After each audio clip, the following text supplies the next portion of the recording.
This presentation will look at some of the science that exists that support the concept of integrated STEM.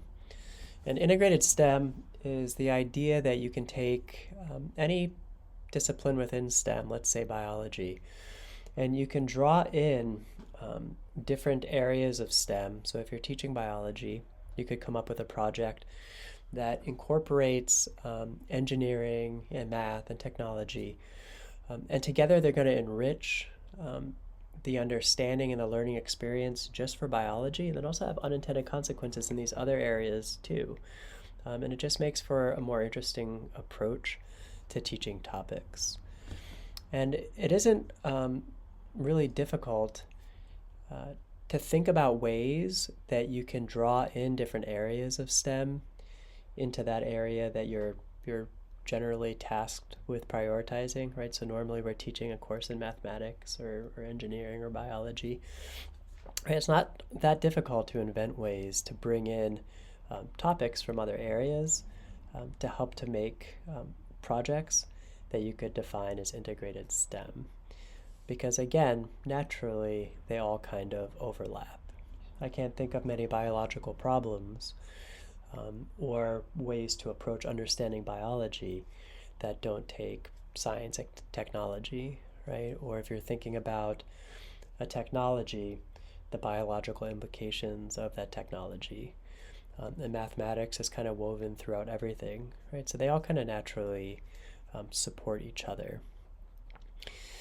So I might be told that there's some sort of a fungus in the woods that's poisonous, right? So then I can hear that.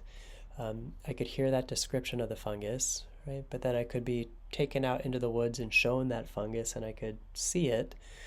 And then I might observe that there's some woodland creatures around the fungus that are in terrible shape because they consumed this toxic fungus. And then I might remember that years ago I had also had some of that fungus. It looks familiar. And remember that it made me terribly ill. Right? All of these different areas can kind of come together and reinforce understanding in one specific concept, right? Don't eat that fungus. Because naturally, as humans, that's the way, one way, right, that can really promote learning is to get these different types of perspectives rather than just hearing it or reading about it in isolation. So when thinking about integrated STEM, I wanted to spend some time thinking about what science there is to support that different types of processing or different types of thinking might help to synergize, right? Might help to promote understanding in one particular problem or topic. So I wanted to look at some of the neuroscience that exists out there that might support this. And in just the basics of neuroscience, we can think about some of the anatomical cellular tissue architecture of the way that the nervous system works. If you have multiple neurons, right, these excitable cells that are sending a communication, they can only do so at the cellular level in one direction. And in many ways, it's not just a simple neuron to neuron to neuron, right? Because we're talking about an unimaginably complex organ system here, the nervous system. So how are we going to be able to do, integration, processing, feeling, thinking, emotion, learning? How are we going to do all that? It's going to take some pretty complicated architecture. So when we're thinking about neurons coming together, right, this is called convergence. So these are converging or kind of focusing their signaling. And then alternatively, right, you can also have kind of an amplification, right, and this is divergence. And you might think about this perhaps as like vision, where in the back of the eye you have photoreceptor cells, and these cells can respond to photons, right? But then they're going to converge and do some preliminary integration, but send their signaling towards an optic nerve, right? And that optic nerve will project posteriorly, ultimately sending its signals towards the occipital lobe in the back of the brain to the primary visual cortex. Right, so there'll be some of this convergence and divergence in that particular pathway. And we can also think about things like feeding the information into the brain and into some of the higher order association cortices, or some of the parts of the brain that are tasked with kind of chewing on information and processing it and eliciting some sort of a response.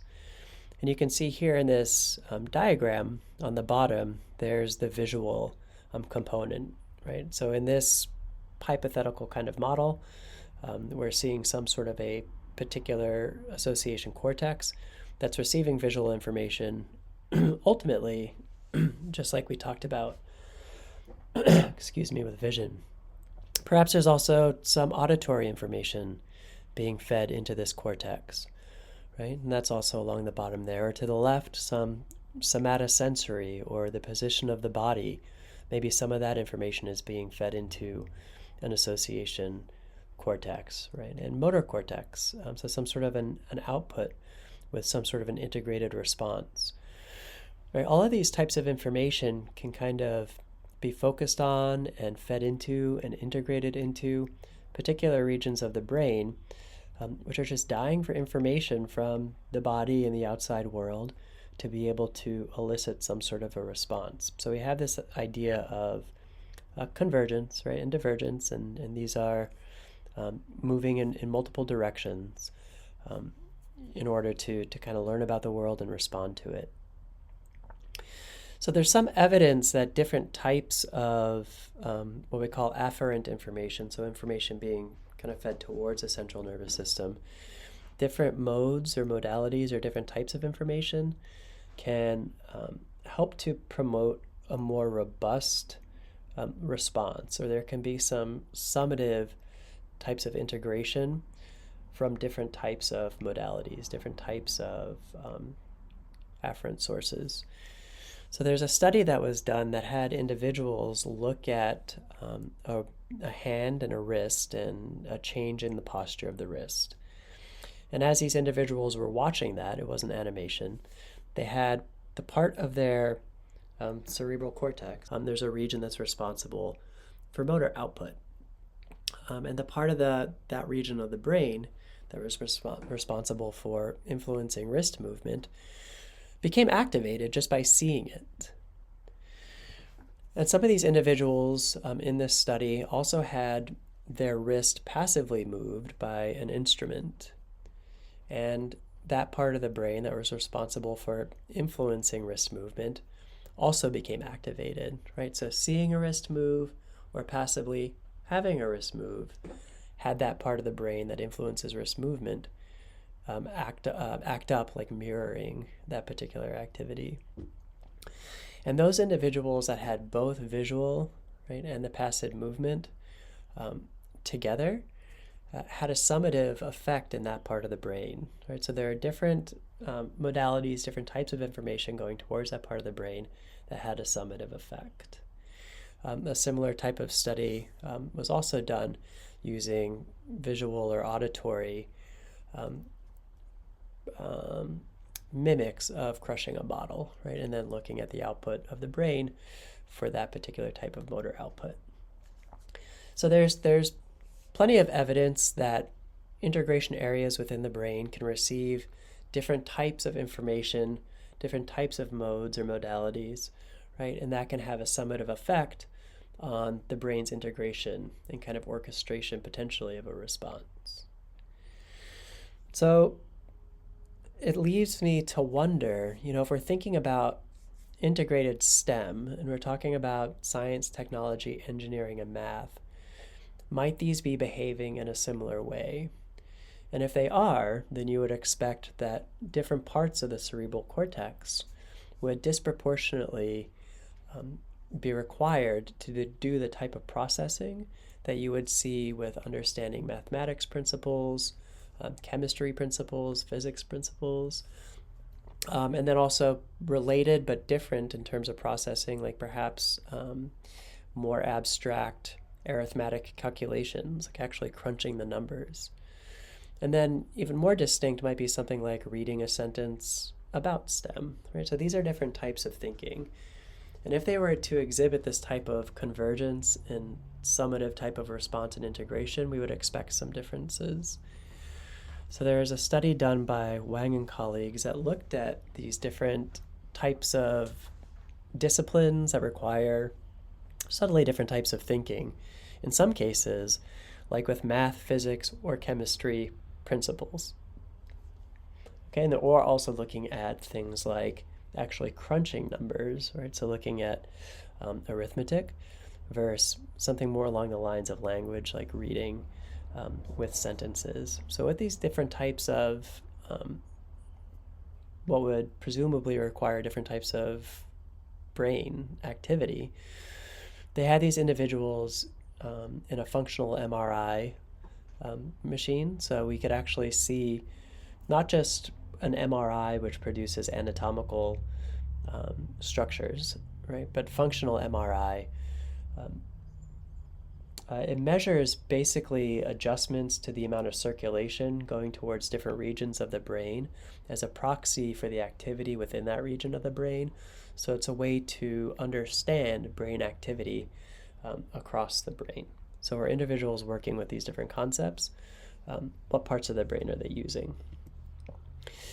So what we found was that with these different types of disciplines, they could actually measure and calculate the activity. And here, shown in red, is where you see a greater abundance of activity over average, whereas blue is less. And math, physics, and chemistry principles are all pretty similar. There's subtle differences there, but they start to break apart more with arithmetic and interpreting a sentence, right? So that's using different areas of the brain. And then if we take, let's say, math versus sentence, physics versus sentence, chemistry versus sentence, we can see that those areas in red are where the brain is disproportionately activated while interpreting math, physics, or chemistry principles, whereas the blue area is disproportionately activated with interpreting a sentence. So there's more clear distinctions between these different types of thinking, right, the math, physics, and chemistry versus sentence, than there are between math, physics, and chemistry. But now if we look at math, physics, and chemistry versus arithmetic, which is seemingly closer, particularly to math, right? Math principles versus arithmetic, some more abstract kind of calculations, or physics and chemistry versus arithmetic. Here you see the red for a greater predominance of math, physics, and chemistry when compared to arithmetic, where those areas are more activated in blue. So there's bigger differences here. So as you're thinking about how the brain, right, might be taking different types of approaches to understanding different fields within STEM, whether that's principles of math, physics, and chemistry, right, or perhaps more abstract with arithmetic or interpreting language as it relates to STEM, there's clearly very distinct regions of the brain that are dominating with these different types of activities. So then if there's summative integration of these, it might be worth considering, like, what is the value of using more abstract types of approaches within an integrated STEM project, where more diversity in the approach, in the method, might yield greater learning outcomes. So this is some of the cognitive science that it is at least related to integrated STEM, and we might imagine in the future a better resolved understanding of brain activity as it ties to more nuanced types of processing with STEM fields. And I can imagine a time, right, where you could actually even start to design and proportionally weigh to what extent you're using different types of thinking to yield certain types of learning outcomes. So what is it, as you've seen some of this research related to integrated STEM, you may be thinking about your own teaching and how that might look with lessons that you've created that didn't quite get you there, or lessons that you've loved that you thought had fantastic outcomes, but you want to make for a richer type of project or experience. How can you bring in different areas of STEM to make it an integrated STEM project? So sometimes it's useful to look for examples that already exist, right? So these are some examples, right? And where referenced or where cited, right? I have the references at the end, so you can look them up if you'd like.